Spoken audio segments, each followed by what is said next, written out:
ಸಮರ್ಥ ಸದ್ಗುರು ಸಿದ್ಧಾರೂಢ ಮಹಾಸ್ವಾಮಿಗಳವರ ಶ್ರೀಚರಣಗಳನ್ನು ಹೃನ್ಮಂದಿರದಲ್ಲಿ ಸ್ಮರಿಸಿಕೊಂಡು ಸ್ವರ್ಣಾಶಿ ಸೋಡೂನ ಕಾಂತಿ ನ ರಾಹಿ ಸುಮನಾಶಿ ಸೋಡೂನಿ ಸುವಾಸ ನ ಪಾಹಿ ತೈಸಾಮಿ ರಾಹಿನ ನಿರಂತರ ತುಜಾ ಸೇವಿಸಿ ನಮಸ್ಕಾರ ಕರಿತೋ ತುಜಾ ಪಾದುಕಾಸಿ ಅಂಥೇಳಿ ಕಲಾವತಿ ಆಯಿಯವರು ಸದ್ಗುರುಗಳ ಪಾದಗಳಿಗೆ ನಮಸ್ಕರಿಸ್ತಾರೆ. ಏನಂತ ಹೇಳಿ ನಮಸ್ಕಾರ ಮಾಡ್ತಾರೋ ಅಂದ್ರೆ, ಬಂಗಾರವನ್ನು ಬಿಟ್ಟು ಕಾಂತಿ ಇಲ್ಲ,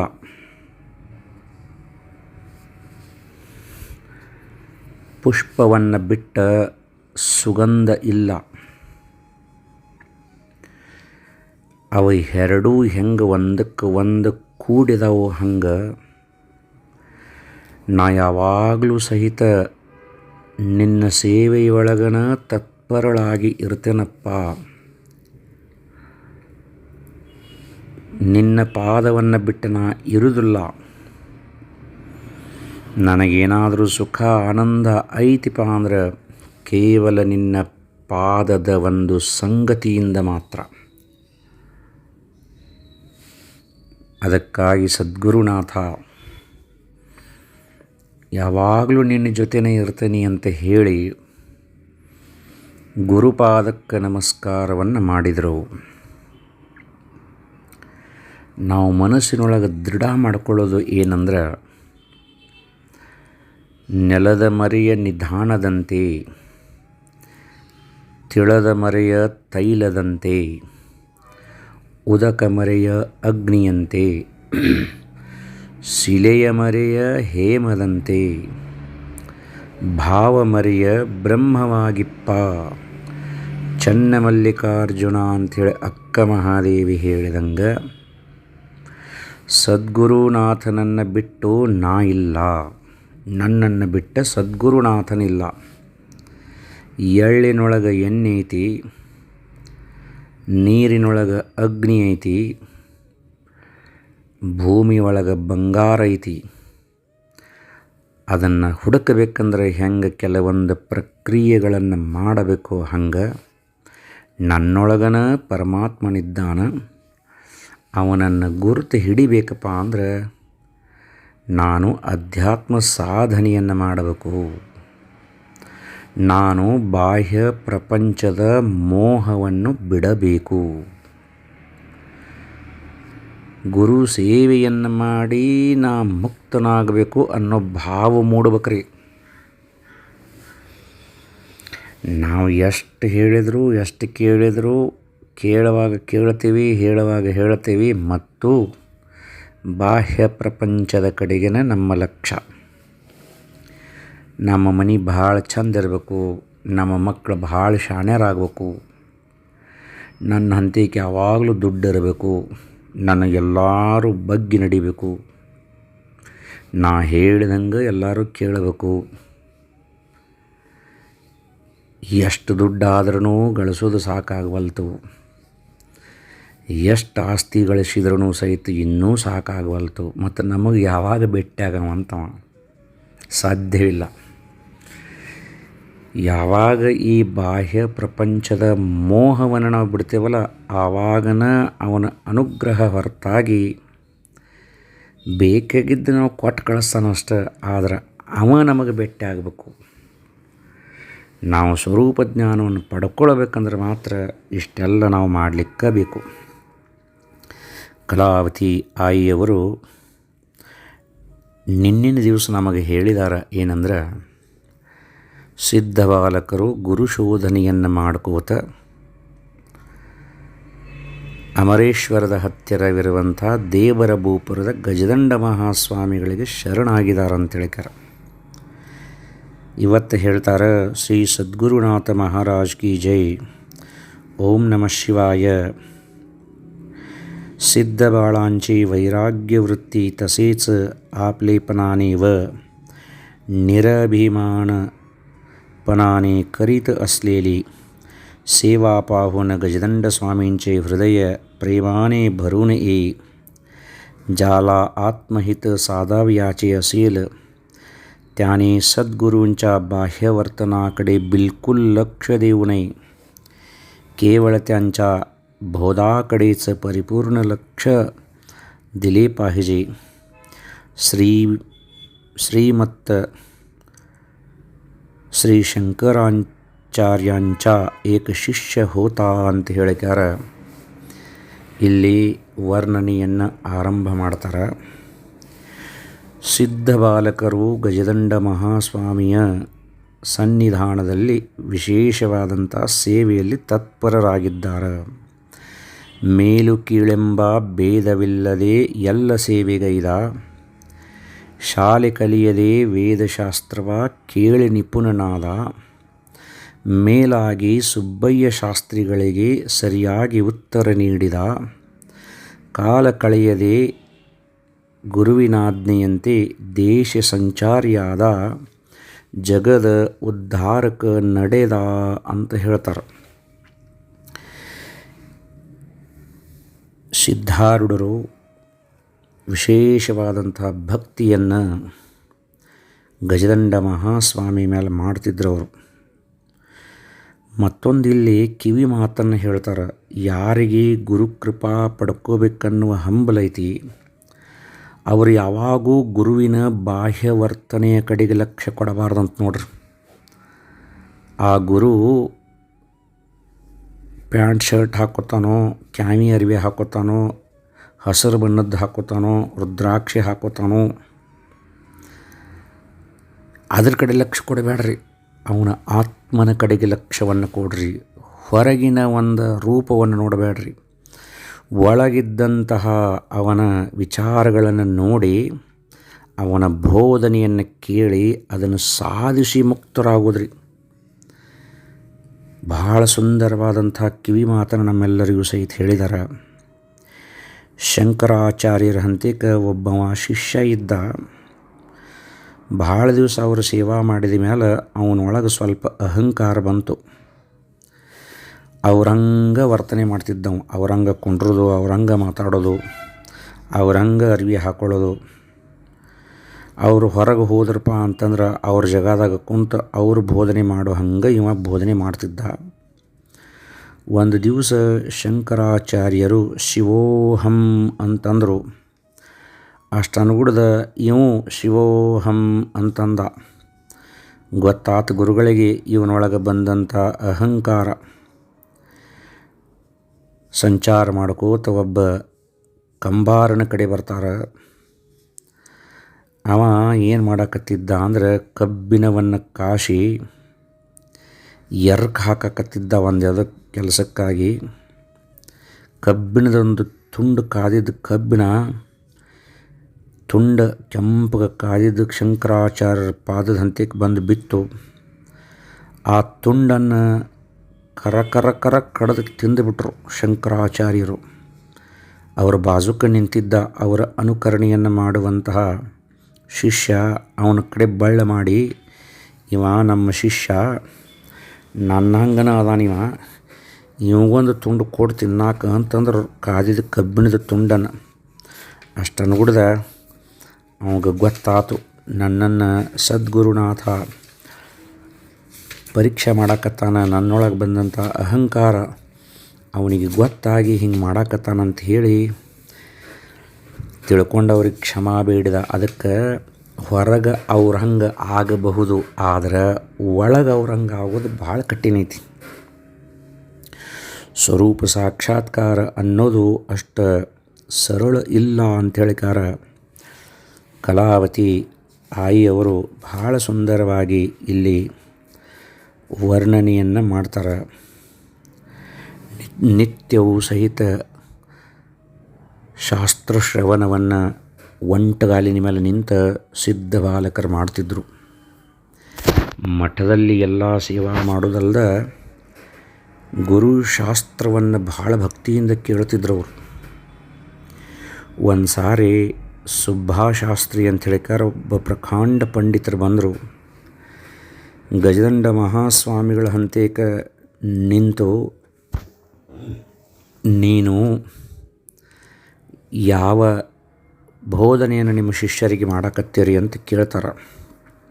ನಾನು ಉಪನಿಷತ್ತುಗಳನ್ನು ಬೋಧಿಸಕತ್ತೀನಿ ಅಂಥೇಳಿ ಅವರು ಹೇಳ್ತಾರೆ. ಆವಾಗ ಹನಿಗೆ ಬತ್ತಿ ಪಟ್ಟ ಬಡ್ಕೊಂಡು ನುಚ್ಚು ಮಜ್ಜಿಗೆ ಉಣ್ಣುವಂಥ ನಿಮ್ಮಂಥವರಿಗೆ ಎಲ್ಲಿಯ ಉಪನಿಷತ್ತುಗಳು ಶ್ರೇಷ್ಠ ಕುಲವಾದಂಥ ಬ್ರಹ್ಮಣನಾಗಿ ಹುಟ್ಟಿದಂಥ ನನಗೆ ಇದರದ ಯೋಗ್ಯತೆ, ನಿಮಗೆಲ್ಲಿ ಯೋಗ್ಯತೆ ಅಂತ ಅಂದಾಗ ಗಜದಂಡ ಸ್ವಾಮಿಗಳಿಗೆ ಕೇಳ್ತಾರೆ, ನನ್ನ ಪ್ರಶ್ನೆಗೆ ಸರಿಯಾದ ಉತ್ತರವನ್ನು ನೀವು ಕೊಡ್ತೀರೋ ನಿಮ್ಮ ಶಿಷ್ಯರ ಕಡೆ ಕೊಡ್ತಿಸ್ಕೊಳ್ಳಿ ಅಂತೇಳಿ. ಆವಾಗ ಗಜದಂಡ ಮಹಾಸ್ವಾಮಿಗಳು ಹೇಳ್ತಾರೆ, ನಾನೂ ಉತ್ತರ ಕೊಡೋದಿಲ್ಲ, ನನ್ನ ಶಿಷ್ಯರೂ ಉತ್ತರ ಕೊಡೋದಿಲ್ಲ, ನಮ್ಮ ಕುದುರೆ ಲದ್ದಿ ಬೆಳೆಯೋ ಹುಡುಗನ ಕಡೆ ಉತ್ತರ ಕೊಡಿಸ್ತಾನಂಥೇಳಿ ಅವತ್ತು ಸಿದ್ಧಾಂತ ಕರೆದಿದ್ದರಂತ. ಭಕ್ತಿ ಅನ್ನೋದು ಉಕ್ಕೇರಿ ಗಟ್ಟಿಯಾಗಿ ಪಾದವನ್ನು ಹಿಡಿದು ಸದ್ಗುರುನಾಥ ನನ್ನ ಹೆಸರು ಹಿಡಿದು ಕೂಗಿದ್ರಿ ನಾ ಧನ್ಯನಾದೆ ಅಂತ ಅಂದ ಸಿದ್ಧ ಬಾಲಕ. ಉತ್ತರ ಕೊಡೋ ಅಂತಂದರು. ಆವಾಗ ಅವರಿಗೆ ಸಮರ್ಪಕವಾದಂಥ ಉತ್ತರವನ್ನು ಸಿದ್ಧ ಬಾಲಕರು ಕೊಡ್ತಾರೆ. ಆವಾಗ ಗಜದಂಡ ಮಹಾಸ್ವಾಮಿಗಳು ತಮ್ಮ ತಪಶಕ್ತಿಯನ್ನೆಲ್ಲ ಸಿದ್ಧ ಬಾಲಕರಿಗೆ ದಾರಿ ಎರೆದು, ನೀನು ಇವತ್ತಿಗೆ 6 ಮೀರಿ 3 ಏರಿ ಆರೂಢನಾದಿಯಪ್ಪ. ಇವತ್ತಿನಿಂದ ಕೇವಲ ನೀನು ಸಿದ್ಧನಲ್ಲ, ಸಿದ್ಧಾರೂಢನಾಗಿ ಜಗತ್ಪ್ರಖ್ಯಾತಿಯನ್ನು ಪಡಿ. ನಿನ್ನನ್ನು ನಂಬಿ ಬಂದ ಭಕ್ತರನ್ನು ಉದ್ಧರಿಸು. ಜಗತ್ ಕಲ್ಯಾಣಕ್ಕಾಗಿ ಬಂದಂತಹ ನಿನ್ನನ್ನು ಬಿಟ್ಟು ಕೊಡೋಕೆ ಮನಸ್ಸು ಆಗವಲ್ತು, ಆದ್ರೂ ಸಹಿತ ನಿನ್ನನ್ನು ಬಿಟ್ಟು ಕೊಡಲಿಲ್ಲ ಅಂದರೆ ಜಗತ್ ಕಲ್ಯಾಣವಾಗುವುದಿಲ್ಲ ಅಂಥೇಳಿ ಸಿದ್ಧ ಬಾಲಕರಿಗೆ ಸಿದ್ಧಾರೂಢ ಅಂಥೇಳಿ ನಾಮಕರಣವನ್ನು ಮಾಡಿ ಅವರನ್ನು ಸಂಚಾರಕ್ಕೆ ಬಿಟ್ಟು ಕೊಡ್ತಾರೆ. ಭಾಳ ಸುಂದರವಾದ ವಿಷಯಗಳನ್ನು ಇಲ್ಲಿ ಹೇಳ್ಕೊತ ಹೋಗಿದ್ದಾರೆ. ಸಮಯದ ಅಭಾವ ಐತಿ, ಅದಕ್ಕಾಗಿ ಸಂಕ್ಷಿಪ್ತವಾಗಿ ಅದನ್ನು ವಿವರಣೆಯನ್ನು ಇಲ್ಲಿ ಸ್ವಲ್ಪ ನನಗೆ ತಿಳಿದ ಮಟ್ಟಿಗೆ ಮಾಡ್ಕೊತ ಹೊಂಟಿದ್ದೀನಿ. ಸಣ್ಣ ಹುಡುಗಂದು ಶಾಲೆ ಒಳಗೆ 1ನೇ ರ್ಯಾಂಕ್ ಬಂದಾಗ, 1ನೇ ಸ್ಥಾನದೊಳಗೆ ಪಾಸ್ ಆದ ಅಂದ್ರೆ ತಂದೆ ತಾಯಿಗಳು ಎಷ್ಟು ಸಂತೋಷ ಪಡ್ತಾರಲ್ಲ, ಅದಕ್ಕಿಂತಲೂ ಅಧಿಕವಾದಂತಹ ಸಂತೋಷವನ್ನು ಗಜದಂಡ ಮಹಾಸ್ವಾಮಿಗಳು ಪಡೆದಿದ್ದರು ಅಂಥೇಳಿಕ್ಯಾರ ಭಾಳ ಸುಂದರವಾಗಿ ಇಲ್ಲಿ ಹೇಳ್ತಾರೆ. ಅಲ್ಲಿಂದ ಸಿದ್ಧಾರೂಢರು ತಮ್ಮ ಕೊರಳೊಳಗಿದ್ದಂಥ ಲಿಂಗವನ್ನು ಸದ್ಗುರು ಪಾದಕ್ಕೆ ಅರ್ಪಣೆ ಮಾಡಿ ಲೋಕ ಸಂಚಾರವನ್ನು ಮಾಡಿದರು. ಎಷ್ಟೋ ವರ್ಷ ಸಂಚಾರ ಮಾಡಿದರು. ಮೊಘಲ್ ಸರಾಯಿ ಅನ್ನುವಂಥ ಒಂದು ಊರೊಳಗೆ ಸಿದ್ಧಾರೂಢರು ಒಂದು ಸಾವುಕಾರನ ಕಟ್ಟಿ ಮೇಲೆ ಹೋಗಿ ಕುಂತಿರ್ತಾರೆ. ಅಲ್ಲಿ ಅವ ಆಳ ಮನುಷ್ಯ, ನೀ ಹೋಗು ಅಂತಿರ್ತಾನೆ. ಆವಾಗ ಇದು ಧರ್ಮಶಾಲೆ ಅಂತ ತಿಳ್ಕೊಂಡಿದ್ದೆ ಅಂತಾರವ್ರು. ಧರ್ಮಶಾಲೆ ಹೆಂಗೆ ಆಗ್ತಿತ್ತೋ ಇದು ನಮ್ಮ ಸಾವುಕಾರನ ವಾಡೆ ಅಂತಾನವ. ಆವಾಗ ಇದನ್ನೆಲ್ಲ ಮ್ಯಾಲೆ ನಿಂತಂಥ ಸಾವುಕಾರ ಕೇಳ್ತಿರ್ತಾನೆ. ಸಿದ್ಧಾರೂಢರು ಹೇಳ್ತಾರೆ, ನಿಮ್ಮ ಸಾವುಕಾರನ ಈ ವಾಡೆ ಒಳಗೆ ಈಗ ಯಾರದಾರು ಅಂತ ಕೇಳಿದ್ರಂತೆ.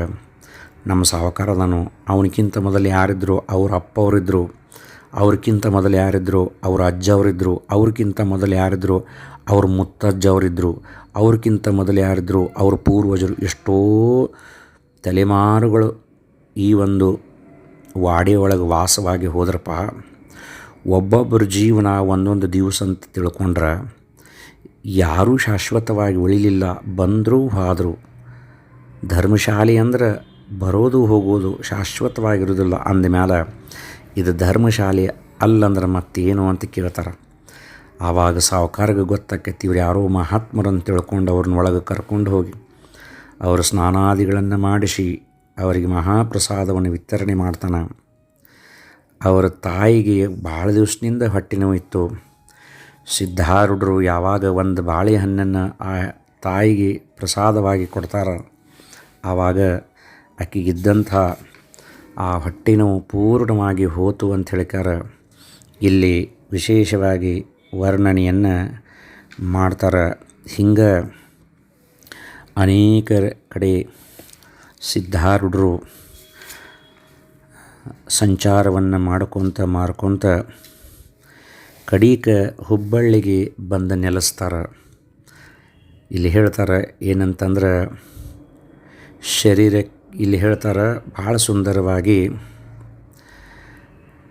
ಪಾಪಿ ಒಬ್ಬನು ಬೆಂಕಿ ತಲೆಯ ಮೇಲಿಟ್ಟರೂ ಸುಮ್ಮನಾದ, ಕೋಪವಿಲ್ಲದೆ ಶರೀರ ಕರ್ಮವಿದು ಎಂದು ವರವ ನೀಡಿದ, ಆಪತ್ತು ಕಳೆದು ನಿನ್ನ ಮನೆಯಲ್ಲಿ ಶಿರಿವಿ ಹೆಚ್ಚಲೆಂದ, ದೀಪದಂತೆ ಮೈ ಸುಟ್ಟುಕೊಂಡು ಜಗವೆಲ್ಲ ಬೆಳಗಿದ, ಜಗದ ದಿವ್ಯ ಜ್ಯೋತಿಯಾದ ಅಂತ ಹೇಳ್ತಾರೆ.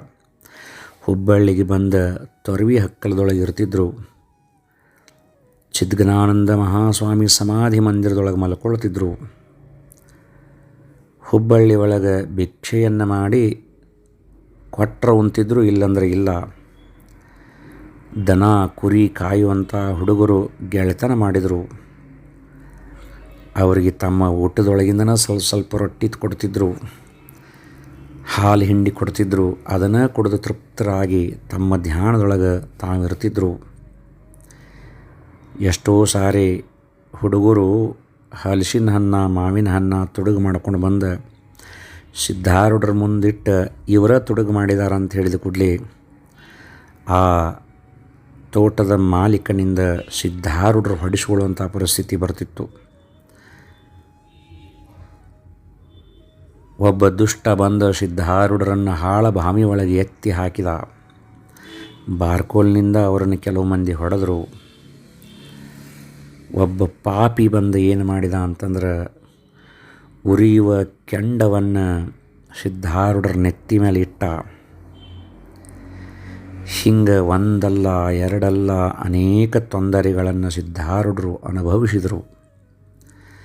ಮನುಷ್ಯನೊಳಗಂತಿದ್ರಂತೂ ಪ್ರಾರಬ್ಧ ತನ್ನ ಕರ್ಮವನ್ನು ಕಳೆಯಕತ್ತೈತಿ, ಪ್ರಾರಬ್ಧ ಪುರುಷ ನನ್ನನ್ನು ಶುದ್ಧನನ್ನಾಗಿ ಮಾಡಕತ್ತಾನ, ನನ್ನ ಅಂತರಂಗದೊಳಗೆ ಇದ್ದಂತಹ ದೋಷಗಳನ್ನು ಪರಿಹರಿಸಕತ್ತಾನ ಅಂತ ಹೇಳಿಕಾರ ಮನಸ್ಸಿನೊಳಗೆ ತಮ್ಮನ್ನು ತಾವು ಸಮಾಧಾನ ಪಡಿಸ್ಕೊತಿದ್ರು. ಇದರಿಂದ ನನಗೆ ಒಳ್ಳೆಯದನ್ನು ಆಗಕತ್ತೈತಿ ಹೊರತಾಗಿ ಕೆಟ್ಟ ಆಗಕತ್ತಿಲ್ಲ ಅಂತ ಹೇಳಿ ಸಿದ್ಧಾರೂಢರು ಸಂತೋಷ ಪಡ್ತಿದ್ರಂತ. ಮುಂದೆ ಅನೇಕ ಭಕ್ತರಿಗೆ ಗೊತ್ತಾಗ್ತೈತಿ ಇವರು ಮಹಾತ್ಮರದಾರ ಅಂಥೇಳಿ ತಿಳ್ಕೊಂಡು ಆವಾಗ ಇವರ ಸಂಘವನ್ನು ಮಾಡಕತ್ತರು. ಹುಬ್ಬಳ್ಳಿ ಒಳಗೆ ಒಬ್ಬರ ಮನೆಯೊಳಗೆ ಶಾಸ್ತ್ರ ನಡೆದಿತ್ತು. ಸಿದ್ಧಾರೂಢರನ್ನು ಸಹಿತ ಅವರ ಮನೆ ಕಟ್ಟಿ ಮೇಲೆ ಸುಮ್ಮನೆ ಕುಂತ ಕೇಳ್ತಿದ್ರು.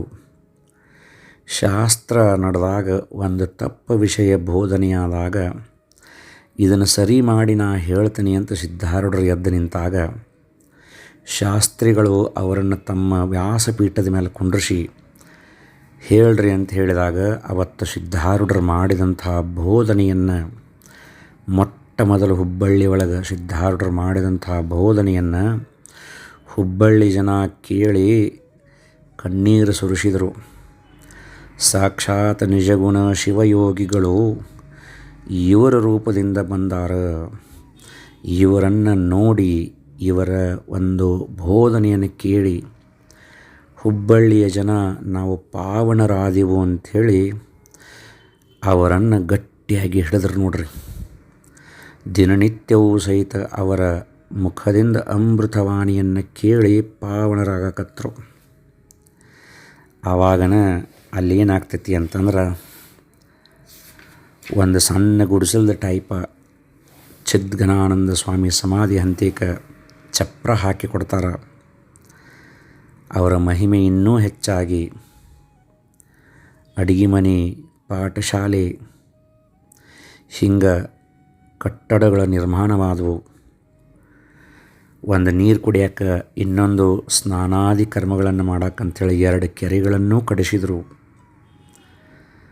ಅನೇಕ ಕಡೆಯಿಂದ ಭಕ್ತಾದಿಗಳು ಬಂದು ಸಿದ್ಧಾರೂಢರ ಸಂಘವನ್ನು ಹೊಂದಿ ಅವರ ಬೋಧನೆಯನ್ನು ಕೇಳಿ ಮುಕ್ತರಾಗಕ್ಕೆ ಹೊಂಟರು. ಒಂದು ಸಾರಿ ಕೊಲ್ಲಾಪುರದಿಂದ 2 ಟ್ರಕ್ ತುಂಬ ಭಕ್ತರು ಬಂದಿದ್ದರು. ರಾತ್ರಿ 12 ಗಂಟೆ ಆಗಿತ್ತು. ಟ್ರಕ್ನಾಗಿಂದ ಇಳಿದಾರ. ಕಂದೀಲದ ಬೆಳಕೈತಿ. ಸ್ವತಃ ಸಿದ್ಧಾರೂಢರು ಬಂತಾರಲ್ಲಿ. ಬಂದು ಯಾವ್ರವರು ಎಲ್ಲ ಕೇಳ್ತಾರೆ. ನಾವು ಕೊಲ್ಲಾಪುರದವರು, ನಮಗೆ ಸಿದ್ಧಾರೂಢರ ದರ್ಶನವಾಗಬೇಕಾಗೈತಿ ಅಂತ ಹೇಳ್ತಾರೆ. ನೀವು ಊಟ ಮಾಡಬೇಕಲ್ಲ, ಮೊದಲು ಕೈಕಾಲು ಮುಖ ತೊಳ್ಕೊಳ್ರಿ. ಅಲ್ಲಿ ಅಡುಗೆ ಮನೆ ಐತೆ, ಅಲ್ಲಿ ಹೋಗಿ ಕುಂಡ್ರಿ. ನೀವು ಕಟ್ಕೊಂಡು ಬಂದಿದ್ದನ್ನು ತೆಗೀರಿ. ಮಠದೊಳಗಿದ್ದಂಥ ಅನ್ನ ಸಾರು ತೊಗೊಳ್ರಿ. ಮೊದಲು ಊಟ ಮಾಡ್ರಿಪ್ಪ ಅಂತ ಹೇಳ್ತಾರೆ. ಕೈಕಾಲು ಮುಖ ತೊಳ್ಕೊಂಡು ಬಂದು 2 ಟ್ರಕ್ ತುಂಬ ಬಂದಂಥ ಭಕ್ತರು ಅಡುಗೆ ಮನೆಯೊಳಗೆ ಕುಂತಾರೆ. ರಾಚಪ್ಪನ ಎಬ್ಬಿಸ್ತಾರೆ. ರಾಚ, ಭಾಳ ಭಕ್ತರು ಬಂದಾರ, ಏಳು ಅಂಥೇಳಿ. ತಾವು ಹೋಗಿ ಅಲ್ಲೇ ಅಡುಗೆ ಮನೆಯೊಳಗೆ ತಮ್ಮ ಕುಂಡ್ರು ಸ್ಥಾನದೊಳಗೆ ಕುಂಡಿರ್ತಾರೆ. ಭಕ್ತರಲ್ಲಿ ಹೋಗಿ ಕುಂತಿರ್ತಾರೆ. ರಾಚಪ್ಪನ ಕೇಳ್ತಾರೆ, ನಮಗೆ ಸಿದ್ಧಾರೂಢರ ದರ್ಶನವಾಗಬೇಕಾಗೈತಿ, ಎಲ್ಲಿದಾರು ಸಿದ್ಧಾರೂಢರು ಅಂತ ಕೇಳಿದಾಗ, ಅಲ್ಲಿ ಕುಂತಾರಲ್ಲ ಅವರು ಸಿದ್ಧಾರೂಢರು ಅಂತ ಹೇಳಿದಾಗ, ಟ್ರಕ್ಕಿನ ಹಂತಕ್ಕೆ ಬಂದು ಮೊದಲು ದರ್ಶನ ಕೊಟ್ಟವರು ಸಿದ್ಧಾರೂಢರನ್ನ ಇದ್ದರು. ನಾನು ಸಿದ್ಧಾರೂಢ ಅಂತ ಸಹಿತ ಅವರು ಹೇಳ್ತಿರ್ಕಿಲ್ಲ. ಇಷ್ಟೊಂದು ನಿರಭಿಮಾನದಿಂದ ಸಿದ್ಧಾರೂಢರು ಇರ್ತಿದ್ರು. ಹಿಂಗೆ ಅವರ ಒಂದು ಮಹಿಮೆ ಪಸರಿಸುತ್ತಾ ಹೋತು. ಅವರ ಒಂದು ಲೀಲೆಗಳು ಅಧಿಕವಾದವು. ಅವರ ಒಂದು ಭಕ್ತರ ಸಂಖ್ಯೆಯೂ ಅಧಿಕವಾಯಿತು. ಹುಬ್ಬಳ್ಳಿ ಕೈಲಾಸವಾಯಿತು. ಕೈಲಾಸ ಮಂಟಪ ನಿರ್ಮಾಣವಾಯಿತು. ಸಾಕ್ಷಾತ್ ಶಂಕರನಾಗಿ ಸಿದ್ಧಾರೂಢರು ಭಕ್ತರಿಗೆ ದರ್ಶನವನ್ನು ಕೊಡಾಕತ್ತರು ಅಂಥೇಳಿ ಕಲಾವತಿ ಆಯಿಯವರು ಇಲ್ಲಿ ಬಹಳ ಸುಂದರವಾಗಿ ವರ್ಣನೆಯನ್ನು ಮಾಡ್ತಾರೆ. ಆಮೇಲೆ ಹೇಳ್ತಾರೆ, ಪ್ರತಿ ವರ್ಷಿ महाशिवरात्रीचा उत्सव होऊ लागला. त्या 7 दिवसात अहोरात्र ओम नमः शिवाय या मंत्राचा घोष चाले. पहिल्या प्रहरी महाराजांची काकड आरती करीत. 2 प्रहरी संतर्पण होई. 3रा प्रहरी भक्तमंडळींचे गायन, वादन, कीर्तन, प्रवचन होई. 4थ्या प्रहरी काही अधिकारी मंडळींची महाराजांच्या सानिध्यात बसवून आत्मचर्चा चाले. 5व्या प्रहरी महाराजांची पालखीतून मिरवणूक काढीत महाराज शयनगृहात गेले. म्हणजे भक्तगण शयनगृहाच्या भोवती प्रदक्षिणा घालीत असत. त्याप्रमाणे 7 दिवसाचा कार्यक्रम चाले. ज्याने ज्याने दान करण्याची इच्छा दर्शविली असेल त्या सर्वांना उत्सवाच्या 8व्या दिवशी भात, आमटी, भाकरी, भाजी तयार करून आणण्यास महाराज आज्ञा करीत. त्याप्रमाणे उत्सवाच्या 8व्या दिवशी ते लोक बैलगाडीतून अन्न आणीत. ते अन्न मठातील सेवेकरी, गौरगरीब, बावा, बैरागी, अंधाळ्या पांगळ्यांना देऊन तृप्त करीत असत ಅಂತ ಹೇಳ್ಕ್ಯಾರ. ರಾತ್ರಿ ಮಹಾರಾಜಾನ ರಥಾತ್ ಬಸವೂನ ಭಕ್ತ ಮಂಡಳಿ ರಥೋತ್ಸವ ಕರೀತು ಅಂತ ಹೇಳ್ಕ್ಯಾರ.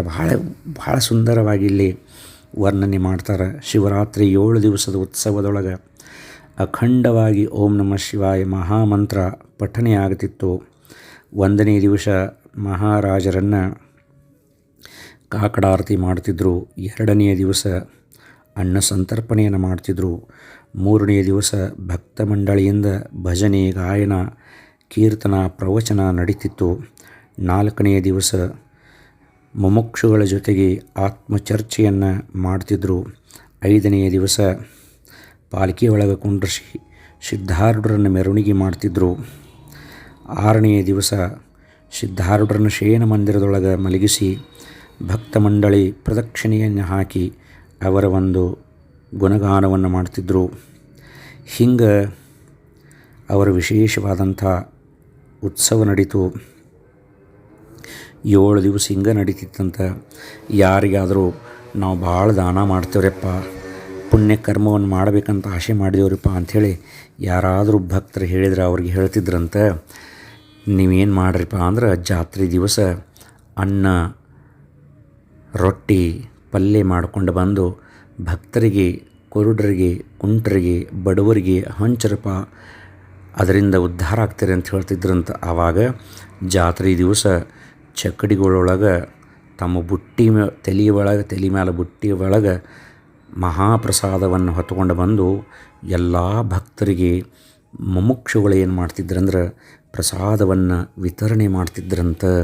ಇವತ್ತಿನ ಮಠನೂ ಸಹಿತ ಸಿದ್ಧಾರೂಢರ ಮಠದೊಳಗೆ ಜಾತ್ರೆಯ ದಿವಸ ಅನೇಕ ಭಕ್ತರು ತಮ್ಮ ತಮ್ಮ ಊರಿನಿಂದ ಪ್ರಸಾದವನ್ನು ಮಾಡಿಕೊಂಡು ಬಂದು ಭಕ್ತರಿಗೆ ಹಂಚುವಂತಹ ಪದ್ಧತಿಯನ್ನು ನಾವು ಕಾಣಬಹುದು. ಅದಕ್ಕಾಗಿ ಪ್ರಸಾದ ವಿತರಣೆಗಿಂತ ದೊಡ್ಡದು ಮತ್ತೊಂದಿಲ್ಲ ಅಂತ ಹೇಳಿದ್ದಾರೆ.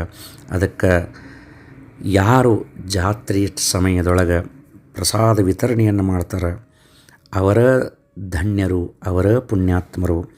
ಸಿದ್ಧಾರೂಢರ ಒಂದು ಬೋಧನೆ ಭಾಳ ಸರಳವಾಗಿತ್ತು. ಯಾವ ಭಕ್ತರು ಬಂದ್ರೂ ಸಹಿತ ಅವ್ರಿಗೆ ತಿಳಿಯೋ ಹಂಗೆ ಸರಳ ಭಾಷೆಯೊಳಗೆ ಬೋಧನೆಯನ್ನು ಮಾಡಿ ಅವರಿಗೆ ಮುಕ್ತಿಯ ಮಾರ್ಗವನ್ನು ಸಿದ್ಧಾರೂಢರು ತೋರಿಸ್ತಿದ್ರು ಅಂತ ಹೇಳಿಕ್ಯಾರ. ಈ ಒಂದು ವಿಷಯವನ್ನು ಕಲಾವತಿ ಆಯಿಯವರು ನಮಗೆ ಹೇಳಿದ್ದಾರೆ. ಮುಂದೆ ಯಾವ ವಿಷಯವನ್ನು ಹೇಳ್ತಾರೆ ಅನ್ನೋದನ್ನು ಕೇಳಿ ನಾವು ಧನ್ಯರಾಗೋಣ.